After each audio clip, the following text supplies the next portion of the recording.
भारत माता की वंदे वंदे जय जय श्री राम।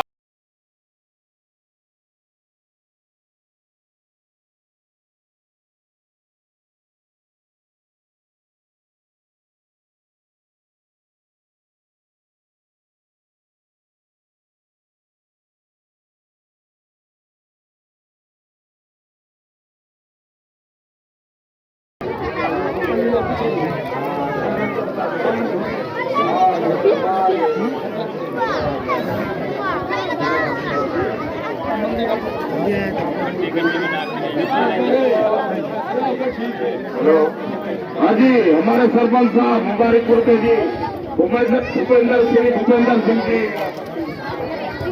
हमारे स्टेज पर पधारे और हम उनका भी स्वागत करेंगे जी। उनका स्वागत रमेश चंद जी और आपको सरपंच जी करेंगे।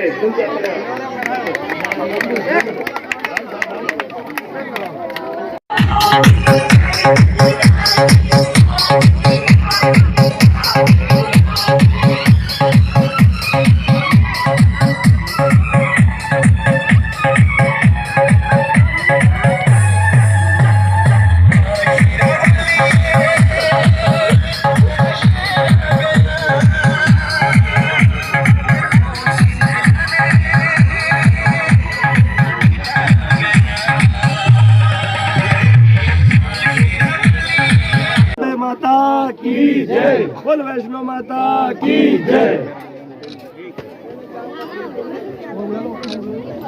और है कोई आया तो बताओ महाराज, फिर नाराज नाराज ही कोई बात नहीं है।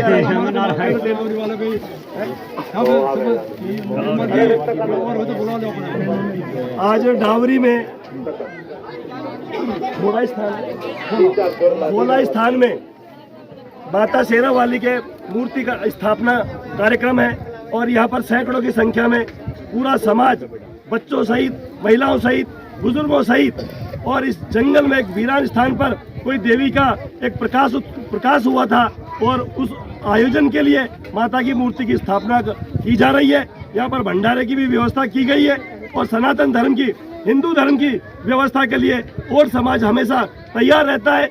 और इस डावरी गांव में जो नौगांव के पास में है, माता रानी की स्थापना के बाद यहाँ पर पूजा अर्चना हमेशा होती रहेगी। हिंदुत्व का जागरण होता रहेगा, सनातन धर्म की पूजा होती रहेगी।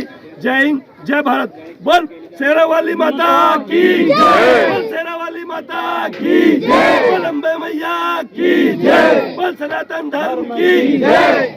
दीवान जी आप बोलो, आप भी बोलो फिर क्या।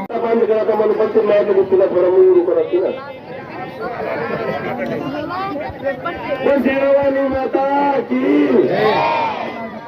आज ये बोली जोरा से बोली बोलिया। और शेरावाली माता की आज के आनंद की हमारे बीच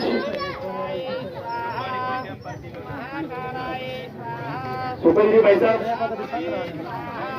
बना रहे हैं और उनको भी धन्यवाद दूंगा जब प्रजापति समाज के लोग यहाँ पर आए हैं और उन्होंने बढ़ चढ़कर इस मंदिर के लिए दान के लिए आहुति दी। ये इस मंदिर के लिए और समाज के लिए बहुत बड़ा सौभाग्य है। यही भाईचारा हमारे बीच में बना रहे और यही हिंदुत्व की स्थापना का एक माध्यम होता है। यही सनातन धर्म की पूजा का एक रास्ता होता है कि हम सनातनी है। हिंदुत्व की रक्षा सुरक्षा अगर हिंदू नहीं करेगा तो कौन करेगा। हमारे चारों तरफ हिंदू भाई है और माता रानी की पूजा अर्चना करने का जो आज जैसा कि हमें सरपंच साहब मकड़ा राम जी ने बताया कि माता रानी ने दर्शन के रूप में बताया और जो मूर्ति का पदार्पण हुआ था उसके तहत माता रानी ने ऐसा आशीर्वाद दिया और यहाँ मंदिर का निर्माण गाँव बस्ती की ओर से किया गया। ये बहुत बड़े सौभाग्य की बात है। मैं चाहूंगा गाँव बस्ती के लिए जोरदार तालियों से इनका स्वागत किया जाए, तालियों बजाई होगा। तो ये हमारा धर्म के लिए एक बहुत बड़ी पहल है। माता वैष्णो देवी के दर्शन करने कोई भाई नहीं जा सकता तो हमारी माता रानी के यहाँ पर दर्शन साक्षात। अभी जब मैं तो कलश यात्रा के दौरान आ रहा था, मुझे ऐसा ही लग रहा था जैसे वैष्णो देवी माता के मैं दर्शन करने के लिए पहाड़ों पर चढ़ाई करता हूँ। अब मुझे लग रहा था मैं वैष्णो देवी के दर्शन के लिए जा रहा हूँ।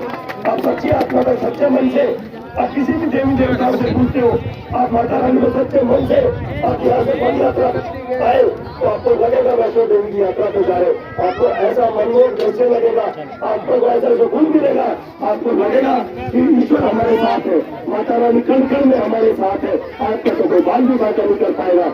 ईश्वर के जिसके साथ 24 घंटे रहता है उसका तो ईश्वर ही साथी है। ईश्वर उसको दुख नहीं आने देता, अगर दुख देता है तो उसके पीछे उसका बहुत बड़ा राज छिपा होता है। हम समझ नहीं पाते क्योंकि दुखों के पीछे ही भगवान ने छुपाए है। लेकिन आप अपना कर्म कीजिए और बिना फल के कर्म कीजिए। कभी भी हम बिना कर्म के बिना फल के कर्म नहीं करते। और ईश्वर ये कहता है आप कर्म कीजिए, फल की इच्छा मत कीजिए। कुरुक्षेत्र में भगवान कृष्ण ने अर्जुन को यही उपदेश दिया था कि आपको अपना कर्म करना है। आप क्या करने जा रहे हो ये न सोचे, क्योंकि आपके हाथों धर्म की स्थापना होगी। धर्म की स्थापना है। भाई बाबा, ओ बाबा, मैं चिल्ला रहा हूँ, बहुत बात करेंगे। भगवान कृष्ण ने अर्जुन से ये कहा कि आप बाण चलाओगे, आप शस्त्र उठाओगे और अपने ही जो आपके गुरु है, जो आपके दादा है, जो परदादा है, जो आपके चाचा ताऊ है, सब पर आपको शस्त्र चलाने होंगे। कृष्ण भगवान को जब अर्जुन ने ये कहा कि प्रभु मैं अपने परिवार के कुटुंब पे कैसे अस्त्र शस्त्र चलाऊं, ये तो मेरे बस से बाहर का मामला है। तब कृष्ण भगवान ने कहा ये अधर्मी का साथ दे रहे, आपका जो परिवार है, कुटुंब है, गुरु है, सब अधर्मी दुर्योधन के साथ है। और यहाँ सत्य की स्थापना होगी, अधर्म का नाश होगा, धर्म की स्थापना होगी और वह आपके द्वारा होनी है। अगर आप शस्त्र नहीं चलाओगे, मैंने प्रण लिया है मैं शस्त्र नहीं चलाऊंगा। अगर आपने ऐसा नहीं किया, मुझे शस्त्र उठाने पर मजबूर होना पड़ेगा और मैं ही शस्त्र चलाऊंगा, क्योंकि कुरुक्षेत्र में मुझे सत्य और धर्म की स्थापना करनी है। तब भी अर्जुन के हाथ पैर झूलते रहे, उन्होंने शस्त्र नहीं चलाए। तब कृष्ण भगवान ने सोचा अर्जुन की बुद्धि मलिन है और इनके दिमाग में माया मोह का जाल पड़ा है, उसे हटाने के लिए कृष्ण भगवान ने स्वयं शास्त्रांग रूप दिखाया। और जब शास्त्रांग रूप दिखाया तो अर्जुन की दिमाग की शक्ति में परिवर्तन हुआ। तो उनके दिमाग में जिसने ईश्वर के दर्शन कर लिए, उनके दिमाग से कलयुग का या लोभ का या परिवार का सारा साया दूर हटकर वो निर्मोही हो जाता है। तो किसी प्रकार का मोह नहीं होता, वो अर्जुन के मस्तिष्क में विराजमान हो गया। तब प्रभु के चरण छूकर बोले प्रभु मुझे आदेश दीजिए क्या करना है। वो सामने कुरुक्षेत्र है, आपके सामने अधर्म है, आप ये मत सोचिए मेरे पिता है या मेरे गुरु है, इनका नाश करना तेरा धर्म है। तभी इस विश्व में धर्म की स्थापना होगी और ये कार्य आपके हाथों हो रहा है। तब जाकर अर्जुन तैयार हुए और उन्होंने बिना मोह के धनुष बाण और अस्त्र शस्त्र चलाए और उस कुरुक्षेत्र में अधर्म का नाश किया, असत्य का नाश किया और धर्म की स्थापना की। मैं वही कहता हूँ, वो 5 पांडव थे और हजारों इलाकों की सेना थी, लेकिन 5 पांडवों में उनके साथ क्या था, सत्य था और धर्म था। और सत्य और धर्म की लड़ाई जो लड़ता है उसके लिए दुनिया की कोई ताकत उसके पीछे नहीं हटा सकती। आप सत्य और धर्म के साथ चलिए, बड़ी बड़ी शक्तियाँ मोड़ जाएगी और उसके साथ भगवान कृष्ण खड़े होंगे। सत्य और धर्म के साथ माता रानी खड़ी होगी। आप सत्य के राह पे चलिए, कोई भी रास्ता आपका अवरुद्ध नहीं कर सकता। ईश्वर आपके साथ खड़ा रहेगा और ईश्वर ही आपकी मंजिल आसान करेगा। मैं अधिक समय नहीं लेकर सनातन धर्म की जो बातें आप सब जानते, श्री रामचंद्र जी को वनवास मिलना था। कई माता को तो उनको संसार में माया बनानी थी। जब श्री रामचंद्र जी छोटे थे उसी टाइम श्री रामचंद्र जी ने 5 वर्ष में कह दिया कहे माता मुझसे इतना मोह क्यों कर रही है, तुम तो मुझे 14 वर्ष का वनवास दोगी। तो कई माता ने उसे डांट फटकारा कि हे प्रभु आप ऐसा क्यों कह रहे, तेरे बिना तो मैं जीवित नहीं रह पाऊंगी। भगवान ने कहा ये विधि का विधान है, मुझे श्राप देना होगा और मुझे क्षेत्र में जाना होगा। 14 वर्ष रहकर मुझे उन राक्षसों का नाश करना है जो सृष्टि को दूषित कर रहे हैं। विधि का विधान था, उनको पैदा होना था और उनको बड़ा होकर एक माता का श्राप लगना था। पीछे उनके वियोग में दशरथ को जीवन लीला समाप्त करनी थी और राम को आगे जाकर के उन राक्षसों का नाश करना था। रावण को छोटा मोटा नहीं था, त्रिलोकीनाथ था, तो उसकी जेल में पड़े रहते थे, बल्कि देवताओं से ज्यादा शक्तिशाली होते थे क्योंकि वो पूजा अर्चना बहुत ज्यादा करते थे, तब बहुत ज्यादा करते थे। तब के कारण वो भगवान से शक्तियां ले लेते थे, शिव जी भगवान से ले लेते थे। दुर्भाग्य ये रहता था उनका, वो शक्तियों का दुरुपयोग करते थे।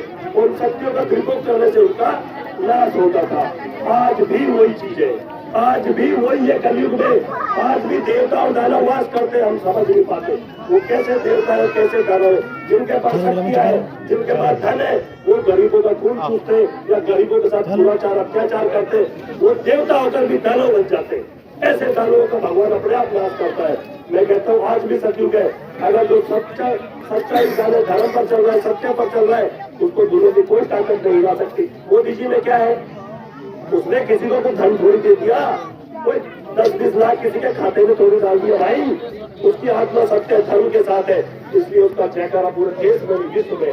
योगी के साथ क्या है, योगी के साथ कुछ भी नहीं है, उसके हाथ में भी कुछ नहीं है, लेकिन वो भी सत्य और धर्म की लड़ाई लड़ता है। सत्य और धर्म की लड़ाई आप भी लड़िए, आपका जयकारा रामगढ़ में भी पूरे राजस्थान में बजेगा। दुनिया की ताकत भी कोई आपको नहीं रोक पाएगी।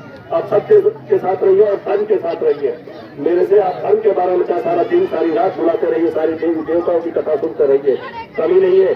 लेकिन सनातन धर्म के साथ जुड़ के ही जो सनातन धर्म की बात करेगा वो रामगढ़ में नहीं राजस्थान में राज करेगा। वो चाहे अपने राजस्थान का कोई भी विद्वान हो, जहाँ पर तो राम राज्य की स्थापना होगी, जैसे आज माता रानी की स्थापना होगी तो रामगढ़ में राम राज्य आएगा, सनातन धर्म की स्थापना होगी, हिंदू की स्थापना होगी। जय हिंद, जय भारत। बोले सियापति रामचंद्र की, वैष्णो देवी मैया की, दुर्गा माता की, जय जय श्री राम। जोरा से बोला, ये काम न करें, हाथ ऊपर करके बोलो, जय जय श्री राम, जय जय